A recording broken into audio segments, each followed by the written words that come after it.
ওই খেতে কে রে? আমার খেতে ধান কাটে কে রে? ধান কার খেত দিলি? আমার খেত নিয়া, আমার খেত নিয়া, আমার খেত নিয়া। ওই আপনার ক্ষেত্রে আমার কাগজপাতি আছে। চলেন না, চলেন যাইতে, চলেন যাই জান দিয়ে চলেন দেয় আমাদের কাছে। আমার দলিল পাতি সব আছে। চলেন চলেন দিয়ে যাই, চলেন মাদের কাছে যাই দিই।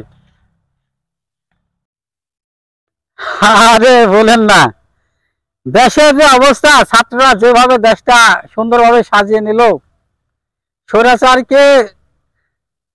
স্বৈরাচারী হাতে দেশটা মুক্ত করে এখন সুন্দরভাবে চলছে। এখন জানা যাচ্ছে না আগামীতে কাদের হাতে যে ক্ষমতা যা, আসলে রাজনীতির খেলা কোন দিকের পানিতে কোন দিকে গড়ে বোঝা মুশকিল। আচ্ছা, পার্সোনাল কথা তো, দুইজন লোক আসছে, একটা মনে হয় সমাধান করতে হবে, সালিশ করা লাগবে। রাতে আমার ফোন দেবো নি, ঠিক আছে? আচ্ছা রাখি, ওকে। কি হয়েছে তোমাদের? মাদর সাহেব, হ্যাঁ, এই যে আমার বাপ দাদা 35 সম্পদ, হ্যাঁ, এই 71-এর রেকর্ড, এই দেখেন রেকর্ডটা দেখেন, আইনি করতে এই সম্পদটা আমার, তাহলে এই কথা দেখেন তো মাদর সাহেব। এটা ভুয়া দলিল দেন বলা মাদর সাহেব। দেখি দাঁড়ান।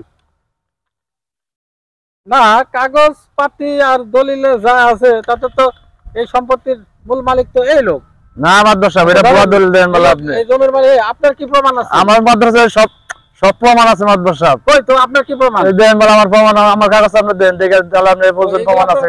তাহলে আপনি দেন কাগজ ভালো করে দেন মাদর সাহেব।